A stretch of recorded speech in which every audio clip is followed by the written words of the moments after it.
الحمدللہ وکفا وسلام علی عبادہ الذین اصطفیٰ اشہد ان لا الہ الا اللہ وحدہ لا شریک لہ واشہد ان محمدا عبدہ ورسولہ صلی اللہ علیہ وآلہ وسلم اللہم صلی علی محمد وعلی آل محمد کما صلیت علی ابراہیم وعلی آل ابراہیم انک حمید مجید اللہم بارک علی محمد وعلی آل محمد کما بارکت علی ابراہیم وعلی آل ابراہیم انک حمید مجید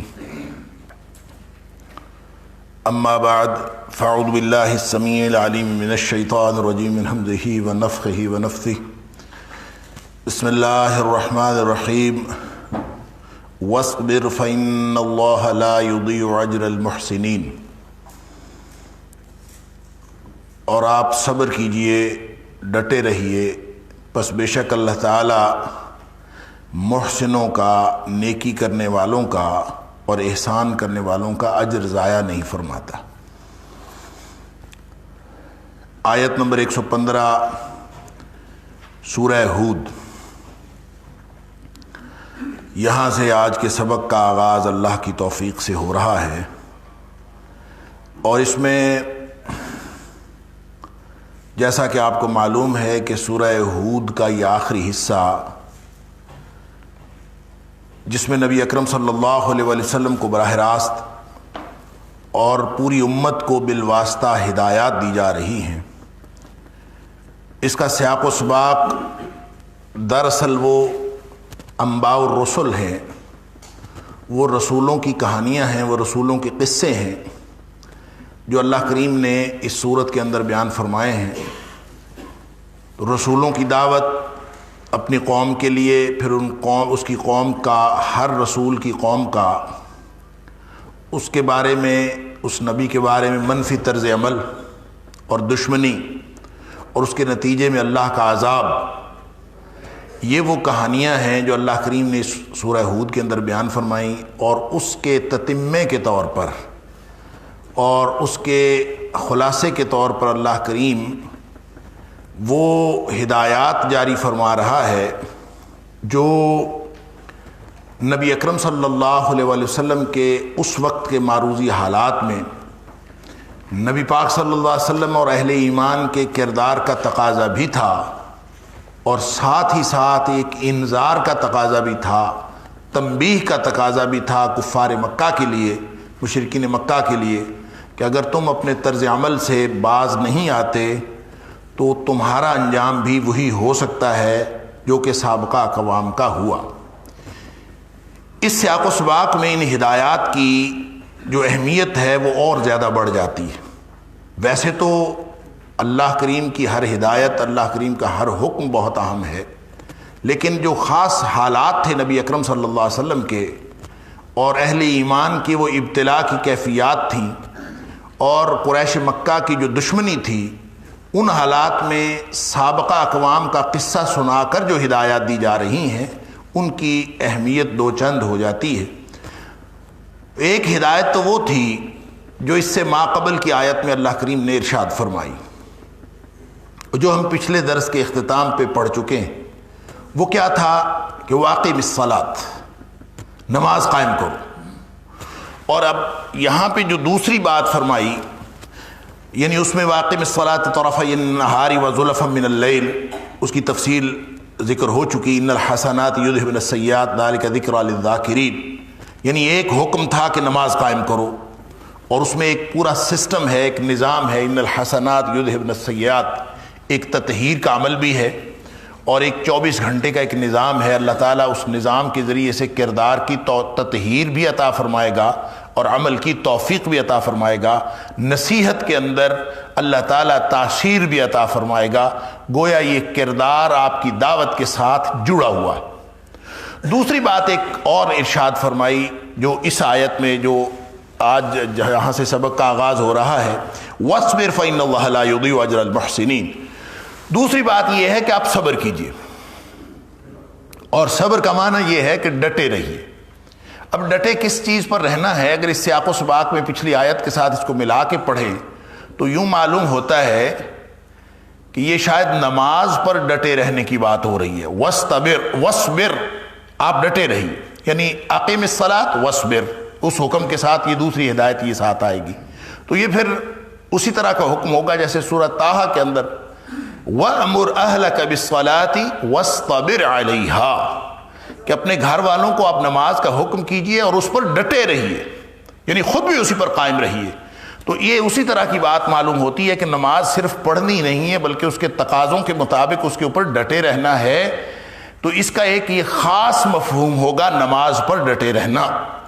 اور دوسرا مفہوم یہ ہے کہ جب حالات مشکل ہوتے ہیں، اور یہ جنرلائزڈ مفہوم بھی ہے اور یہی ان حالات کا تقاضا بھی ہے کہ جب حالات مخدوش ہوتے ہیں اور تحریک اسلامی اور نبیوں کی تحریک کے جو مزاحمت کے جتنے بھی مظاہر ہوتے ہیں وہ اپنی پوری قوت کے ساتھ سامنے آتے ہیں، تو اس موقع پر ظاہری اسباب کی مدد اور ظاہری جو وسائل ہیں ان کی مدد وہ بھی انبیاء کے ساتھ نہیں ہوتی، اور اس وقت کا جو اقتدار ہے وہ بھی ان کے ساتھ نہیں ہوتا، اور افرادی قوت بھی ان کے پاس نہیں ہوتی.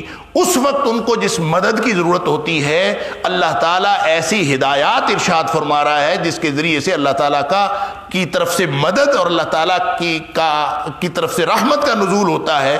تو وہ دو باتیں، ایک نماز ہے اور ایک صبر ہے. یہ وہی بات ہے جو ہم پہلے پڑھ آئے ہیں سورہ بقرہ کے اندر کہ اللہ تعالیٰ کی مدد حاصل کرنی ہے.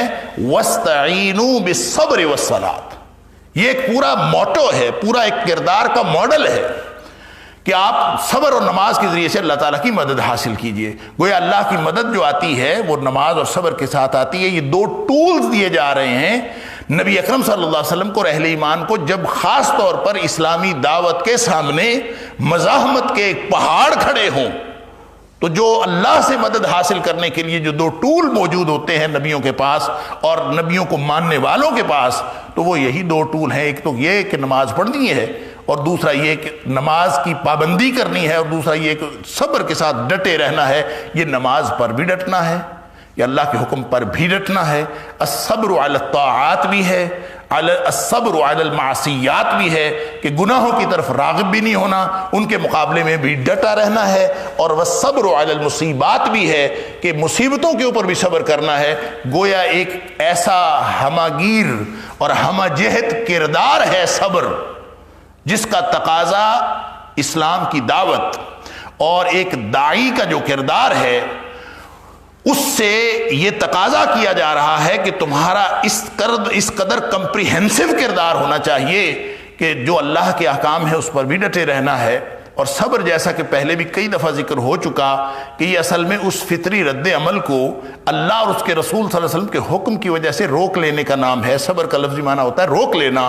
اس فطری رد عمل کو اللہ اور اس کے رسول صلی اللہ علیہ وسلم کے حکم کی وجہ سے روک لینے کا نام صبر ہے اسلام کی اصطلاح میں، جو ہر صورتحال کے نتیجے میں فطری طور پر انسان کے اندر پیدا ہوتا.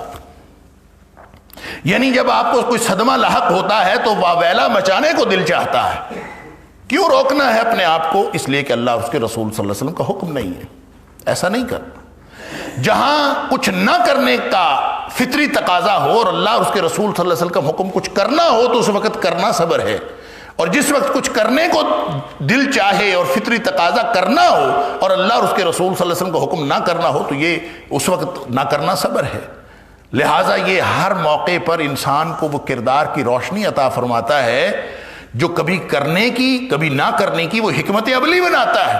اسی لیے نبی پاک صلی اللہ علیہ وسلم فرمایا الصبر ضیاء، جو صبر ہے وہ تو روشنی ہے، وہ انسان کو ایک روشنی دکھاتا ہے. جب انسان اس کردار کا حامل ہوتا ہے گویا صبر و صلات، نماز اور انسان کا صبر پر مبنی ایک ایسا کردار جو انسان کو ہر طرح کے حالات کا مقابلہ کرنے کے لیے تیار کرتا ہے، وہ اللہ تعالیٰ کو چاہیے. اب دیکھیں ایسا انسان ہو انفرادی طور پر یا ایسا انسانوں کا گروہ ہو اجتماعی طور پر جو لوگوں کو جو دین کی دعوت کے لیے اور دین کو لے کر اس طرح سے اٹھے کہ وہ ہر طرح کے حالات کا مقابلہ کرنے کے لیے تیار ہو جائے، تو وہ کس کردار کے حامل لوگ ہوں گے، وہ کس قدر ہمہ جہت کردار ہوگا اور کس قدر جامع کردار ہوگا.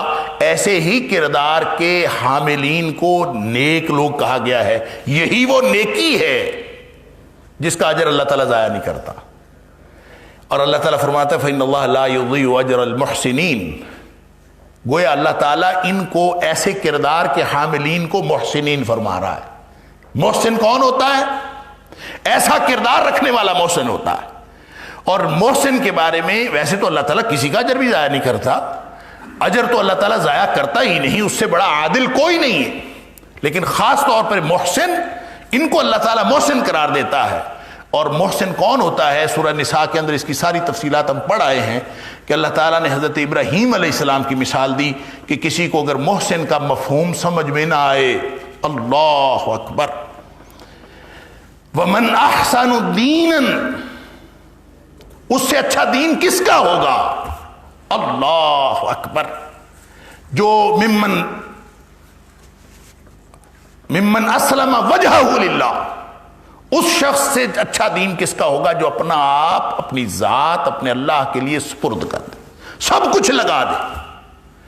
اور وہاں پہ اللہ تعالیٰ نے یہ فرمایا کہ وَهُوَ مُحْسِنٌ، وہی تو محسن ہے جو اپنا سارا کچھ لگا دیتا ہے. یعنی اس سے اچھا دین کس کا ہے جو اپنا سب کچھ اللہ کے سپرد کر دیتا ہے، ہر چیز داؤ پہ لگا دیتا ہے. اور پھر وہاں ساتھ یہ فرمایا وَاتَّبَعَ مِلَّةَ إِبْرَاهِيمَ حَنِيفًا، اور ابراہیم علیہ السلام کی ملت کی وہ پیروی کرتا ہے. یعنی کسی کو اگر سمجھ نہیں آتی تو ابراہیم علیہ السلام کا کردار دیکھ لے، وہ محسن تھے. اور محسن کون ہوتا ہے؟ وہ اپنا سب کچھ لگا دینے والا. ابراہیم علیہ السلام نے تو اپنی جان کی بھی پرواہ نہیں کی، کسی چیز کی بھی پرواہ نہیں کی، انہوں نے تو سب کچھ اللہ کی توحید کے لیے لگا دیا تھا. وہ تھے محسن. وَاتَّخَذَ اللَّهُ إِبْرَاهِيمَ خَلِيلًا، اور ابراہیم علیہ السلام کو اللہ نے خلیل بنایا تھا، اپنا دوست بنایا تھا. اللہ اکبر. محسن کی پوری ڈیفینیشن بھی بتا دی، تاریخی حوالہ بھی بتا دیا. اور یہاں اللہ تعالیٰ ایک ایسے کردار کا تقاضا فرما رہا ہے کہ وَأَقِمِ الصَّلَاةَ کہہ کے اور وَاصْبِرْ کہہ کے کہ یہ اگر دو چیزیں موجود ہوں گی، دین پر ڈٹنا اور ہر طرح کی سچویشن میں دین پر ڈٹنا، انتہائی خوشی کی حالت ہو تو جو کچھ کرنے کو دل چاہ رہا ہو نہیں کرنا کیونکہ اللہ اور اس کے رسول صلی اللہ علیہ وسلم کا حکم نہیں. انتہائی غم کی حالت ہو تو اس حالت میں جو کچھ کرنے کو دل چاہ رہا ہو اس وجہ سے رک جانا کہ اللہ اور اس کے رسول صلی اللہ علیہ وسلم کا حکم نہیں. جو اس طرح کے کردار کے حاملین ہیں ان کو اللہ تعالیٰ محسنین فرما رہا ہے. اور محسن وہ ہوتا ہے جو ہر دم بہتر سے بہتر کرنے کی کوشش کرتا ہے، اس کا ہر آنے والا کل پچھلے دن سے بہتر ہوتا ہے اور وہ اپنے آپ کو بہتر سے بہتر کرتا ہے. اور محسن وہ ہوتا ہے جو آگے سے آگے آگے سے آگے آگے سے آگے بڑھتا چلا جاتا ہے، اس کی کبھی منزل نہیں آتی. اور اس کی ساری تفصیلات وہاں سورہ نساء میں جب گفتگو ہوئی تھی اس میں ساری میں نے عرض کر دی تھی. اور قرآن اور نبی پاک صلی اللہ علیہ وسلم کا یہ اشارہ کہ الاحسان ان تعبد اللہ کانک تراہ، احسان یہ ہے کہ تو اللہ کی بندگی اس طرح سے کرے جیسے تو اللہ کو دیکھ رہا. یہ ٹارگٹ ہی ایسا ہے جو ان اچیویبل ٹارگٹ ہے، جو ناقابل حصول ٹارگٹ ہے، لیکن اس کے پیچھے چلنا ہے. اور یہ حاصل کب ہونا ہے؟ انسان آگے سے آگے بڑھتا جائے. یہ دنیا میں ناممکن الحصول ہے، آخرت میں یہ حاصل ہوگا. لہذا اللہ انسان سے کردار کی اس بلندی کا تقاضا کرتا ہے کہ انسان ساری زندگی آگے سے آگے بڑھتا جائے، آگے سے آگے بڑھتا جائے، درمیان میں موت آ جائے لیکن اس کا آگے بڑھنے کا سفر نہ رکے. اور موت کے بعد پھر اللہ تعالیٰ اس بلندی کو اس طرح سے عطا فرماتا ہے کہ پورا سسٹم جب نظام مکمل ہوگا، جنتی جنت میں، جہنمی جہنم میں نظام مکمل ہوگا، تو اس وقت جا کے یہ کیفیت آئے گی جس کے پیچھے لگایا تھا. کس کے پیچھے لگایا تھا؟ ان تعبد اللہ کانک تراہ، اس طرح سے اللہ کی بندگی کرو جیسے تم اپنے اللہ کو اپنے سامنے دیکھ رہے ہو. اور جس کے بارے میں خود ہی کہا لا تدرک الابصار وهو يدرك الابصار، اس کو دیکھا نہیں جا سکتا.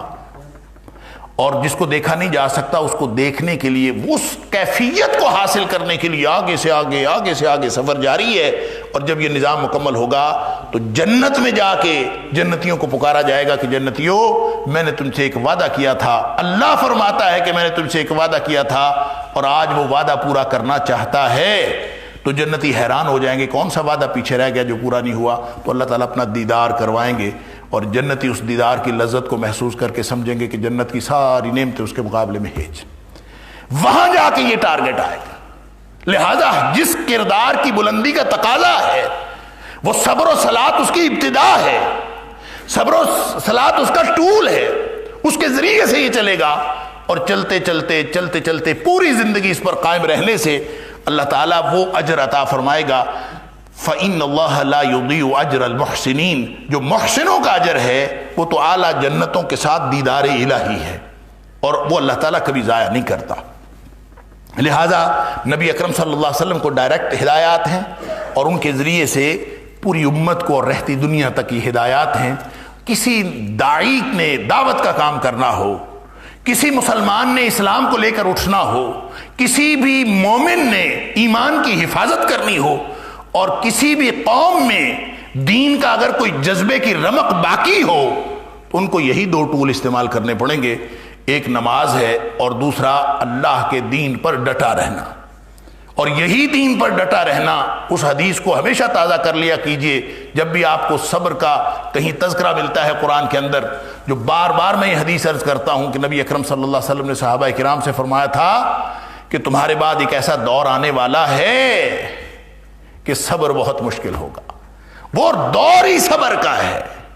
یعنی اس کا مطلب یہ ہوا کہ جب کنڈیوسو ماحول ہوتا ہے نا، جب فیوریبل سرکمسٹانسز ہوتے ہیں، جب حالات سازگار ہوتے ہیں، ماحول اچھا ہوتا ہے دین کے لیے کام کیا جانا ممکن ہوتا ہے، تو وہاں پہ صبر کے مقامات کم آتے ہیں۔ کیوں؟ اس لیے کہ وہ فطری رد عمل ہے نا۔ تو انسان جب ایسا ماحول ہوتا ہے جو نیکی کا ماحول ہو، تو وہاں طبیعتیں فطری طور پر نیکی کی طرف راغب ہوتی ہیں۔ جب طبیعتیں فطری طور پر نیکی کی طرف راغب ہوں تو صبر کے مقامات تو بہت کم آئیں گے نا، صبر کے مواقع تو بہت کم آئیں گے، کیونکہ یہ فطری رد عمل کو روک لینے کا نام ہے اللہ اور اس کے رسول صلی اللہ علیہ وسلم کے حکم کی وجہ سے۔ تو جب حالات سازگار ہوں تو فطرتیں بھی مائل ہوتی ہیں نیکی کی طرف، لہٰذا فطرت کے خلاف اللہ اور اس کے رسول صلی اللہ علیہ وسلم کے حکم کی وجہ سے ڈٹ جانے کے مقامات کم آتے، فطرت بھی اسی طرف چل رہی ہوتی۔ لیکن اس کا مقام اسی وقت آتا ہے جب ماحول نیکی کا نہ رہے، جب حالات خراب ہو جائیں، اور جس قدر حالات خراب ہوں گے اس قدر صبر کے مظاہر اور صبر کے مواقع زیادہ ہوں۔ اس لیے نبی پاک صلی اللہ علیہ وسلم نے صحابہ کرام کو فرمایا تھا کہ ان من ورائکم ایام الصبر، ایک تمہارے بعد ایک دور آنے والا ہے جو ڈٹ جانے کا دور ہے، وہاں تو قدم قدم پہ دین پہ چلنا مشکل ہوگا، وہاں پہ قدم قدم پہ صبر کے مواقع اور مظاہر ہوں گے۔ ایک ایک لمحہ ذاتی زندگی کا ہو یا اجتماعی زندگی کا ہو، بات خلوت کی ہو یا بات محفل کی ہو، تمہیں ہر موقع پہ اپنی فطرت کے خلاف جنگ لڑنی پڑے گی۔ ان من ورائکم ایام الصبر، وہ تو دور ہی ٹٹنے کا ہوگا۔ اللہ ہیں یہی دو ٹول، واستعینوا بالصبر والصلاۃ ان اللہ مع الصابرین، اور یہاں بھی یہی دونوں ٹول ہیں، لیکن یہ اس کا جو مظہر عملی طور پر اس کا مواقع آتے ہیں تو ناسازگار حالات میں زیادہ مواقع آتے ہیں۔ لہذا دین کے لیے جتنا ماحول ناسازگار ہوگا اتنے زیادہ صبر کے مواقع آئیں گے۔ ان من ورائکم ایام الصبر، گویا ناسازگار حالات ہوں گے، دین پر چلنا مشکل ہو جائے گا۔ پھر خود فرمایا والصبر فیہن کقبض علی الجمر، اتنا مشکل، اس لیے وہ دور صبر کا دور ہوگا کہ دین پر چلنا اتنا مشکل ہوگا کقبض علی الجمر، جیسے آگ کا انگارہ ہاتھ میں پکڑنا مشکل ہے۔ اللہ اکبر۔ اس لیے فرمایا پھر اسی دور میں جب حالات مشکل ہوں تو اسی دور میں اجر بڑھ جاتا ہے۔ فرمایا وَلِلْعَامِلِ فِيهِنَّ أَجْرُ 50، اس دور میں پھر صبر کرنے والوں کو اللہ تعالیٰ ہر عمل کرنے والوں کو، جو بھی دین پر عمل کرے گا ناسازگار ماحول میں، اس کو اللہ تعالیٰ 50 لوگوں جتنا اجر دے گا۔ صحابی پوچھتا ہے اللہ کے رسول صلی اللہ علیہ وسلم 50 لوگ ہمارے یا 50 لوگ اس دور کے گئے گزرے دور کے؟ 50 منا و 50 منہم، تو نبی پاک صلی اللہ علیہ وسلم فرمایا 50 منکم، اے میرے صحابیوں تم 50 صحابہ جتنا اجر ملے گا جو اس دور میں اللہ کے دین پر ڈٹا رہے گا۔ تو آج اللہ تعالیٰ نے ہمیں وہ ماحول عطا فرمایا ہے جو صبر کا ماحول ہے، جو ڈٹنے کا ماحول ہے، اور اسی سے دین کی دعوت اور دین کا جو علم سربلند ہو سکتا ہے اور جو ہماری نجات ہو سکتی ہے وہ اسی سے ہو سکتی ہے کہ ہم ڈٹے رہیں۔ اگر ہم ڈٹنا بھی چھوڑ دیں، کمپرومائز کر لیں، تو حالات ختم، معاملہ ختم۔ فلولا کان من القرون، اب یہ ہدایات اسی تناظر میں دی جا رہی ہیں کہ آپ کو 6 سابقہ اقوام کے قصے آپ نے سن لیے، حالات خراب ہوئے، قومیں برباد ہوئیں۔ اب اگر آپ نے بربادی اور تباہی سے بچنا ہے تو کیا کرنا ہے، یہ کرو گے تو بچ جاؤ گے، وگرنہ حالات خراب ہو جائیں گے۔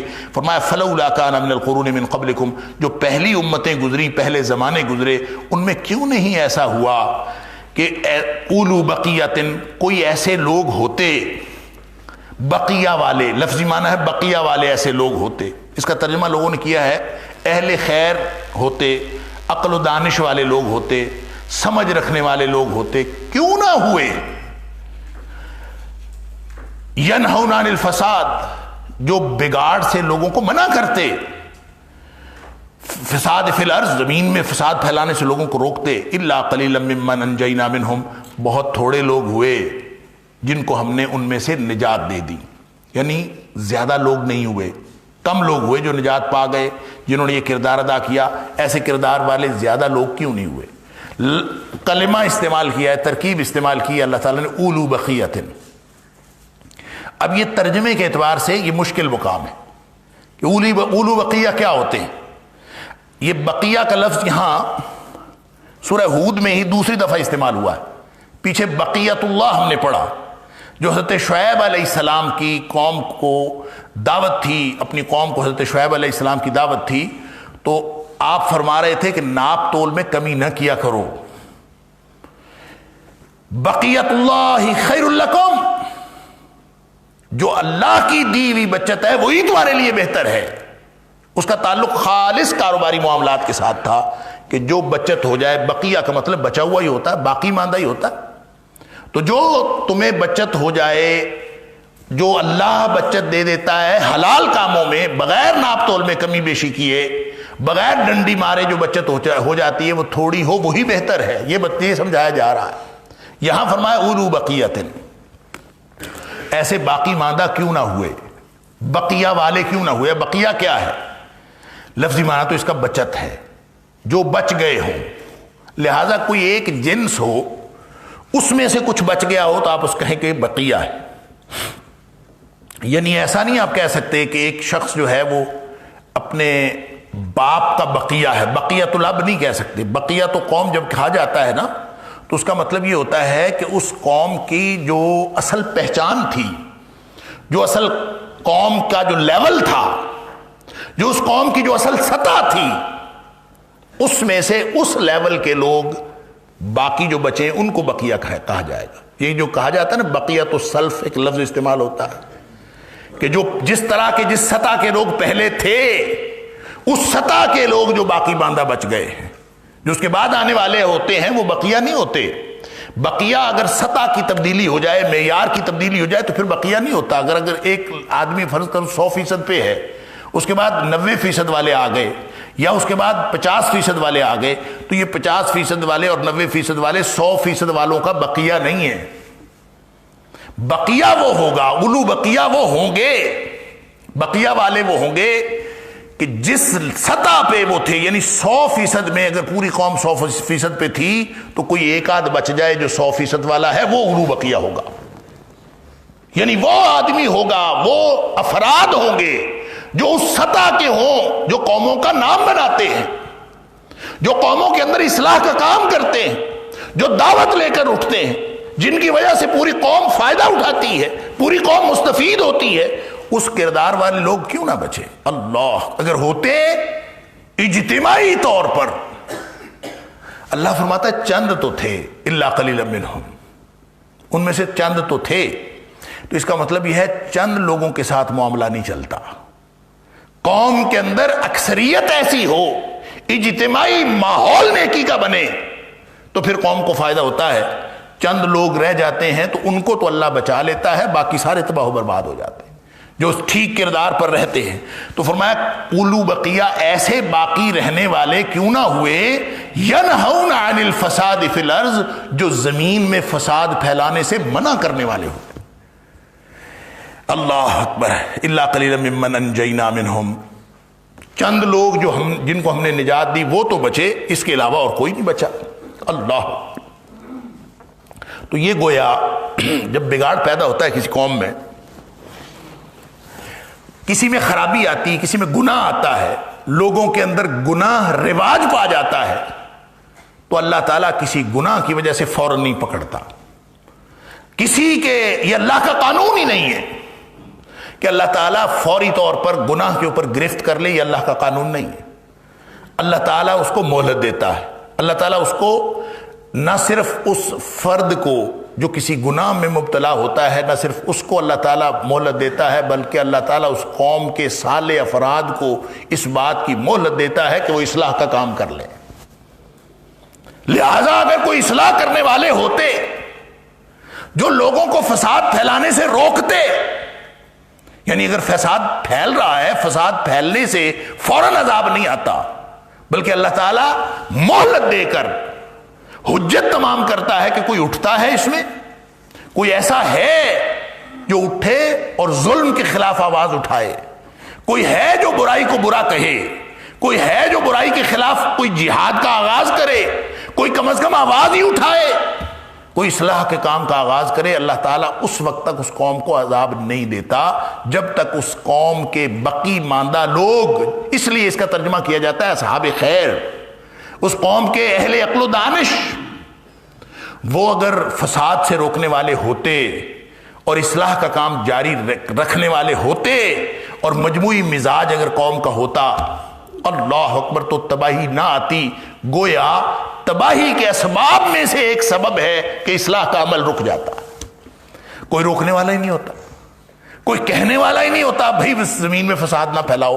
تو جب تک کہنے والے موجود ہیں، اگلی آیت اس مفہوم کو اور اس پورے مضمون کو مکمل کر دیتی اور واضح کر دیتی کہ جب تک کہنے والے موجود ہیں، یہ پہلا سبب ہے تباہی کا۔ قومیں جب تباہ و برباد ہوتی ہیں تو اس میں پہلا سبب یہ ہوتا ہے کہ بگاڑ سے روکنے والا کوئی نہیں بچتا۔ اگر روکنے والے ہوں اور ڈٹنے والے ہوں تو پھر اللہ تعالیٰ ان پر عذاب نازل نہیں کرتا۔ تو ایک تباہی کا سبب یہاں پہ یہ بتایا ہے، اور دوسرا بتایا وَاتَّبَعَ الَّذِينَ ظَلَمُوا مَا أُتْرِفُوا فِيهِ۔ اللہ اکبر۔ اور جو ظالم لوگ ہیں نا، وہ اس چیز کے پیچھے چلتے ہیں جس میں ان کو خوشحالی دی گئی ہے، جو خوشحالی دیے گئے ہوتے ہیں۔ اطراف اصل میں ما اترفوا فی، اطراف کہتے ہیں مال و دولت کی فراوانی کو، اسباب عیش کی فراوانی کو، یا کہہ دیجئے کہ بہت زیادہ مالی خوشحالی ہو، آسودگی ہو، اس کو اطراف کہتے ہیں۔ ما اترفوا فی، جو ان کو اسباب عیش مہیا کیے گئے تھے، جو ان کو دولت اور مال کی فراوانی عطا کی گئی تھی، جو لوگوں کو اللہ تعالیٰ عطا کرتا ہے۔ دیکھ لیجئے، یہ دنیا کے مال کی فراوانی ہو یا تنگ دستی ہو، یہ دونوں امتحان ہیں اپنی اپنی جگہ۔ لیکن جس قوم میں تباہی و بربادی آتی ہے، اس کا ایک سبب تو یہ ہے کہ منع کرنے والے نہیں بچتے، جو پیچھے بات ہو گئی، اصلاح کرنے والے نہیں ہوتے۔ اور دوسرا سبب یہ ہے کہ ساری دنیا اور خاص طور پہ جو مقتدر طبقہ ہوتا ہے، جو صاحب اقتدار طبقہ ہوتا ہے، وَاتَّبَعَ الَّذِينَ ظَلَمُوا، جو ظالم لوگ ہوتے ہیں، وہ کس کے پیچھے چلتے ہیں؟ ما اترفوا فیہ، ساری دنیا پیسے کے پیچھے بھاگ رہی ہوتی ہے، اسباب عیش کی فراہمی میں لگی ہوتی ہے۔ پوری قوم، جو قوم تباہ ہوتی ہے، اس قوم کے جو اصحاب امر ہیں، جن کے ہاتھ میں مختلف امور سر انجام دینے کی ذمہ داری ہوتی ہے، وہ تو سارے پیچھے لگے ہوتے ہیں۔ ما اترفوا فیہ، جو اللہ نے تھوڑی بہت خوشحالی دی ہے اسی کو بڑھانے میں لگے ہوتے ہیں۔ کاروبار بہتر ہو جائے، اقتدار دوام اختیار کر جائے، آسودگی بڑھ جائے، اسباب عیش اور زیادہ ہو جائیں، یہی دوڑ لگی ہوتی ہے، اس کے علاوہ کچھ نہیں ہوتا۔ اللہ اکبر۔ جس قوم میں سارے لوگ وہ اسی کے پیچھے چل رہے ہوں، اب یہ بات کسی ایک کی نہیں ہے، یعنی اصحاب اقتدار ہوں یا عوام ہوں، حکمران ہوں یا رعایا ہوں، ان کی ترجیح اور کوئی نہیں، جب ترجیح اور کوئی نہیں ہے تو سوائے تباہی و بربادی کے اور کیا آنا ہے؟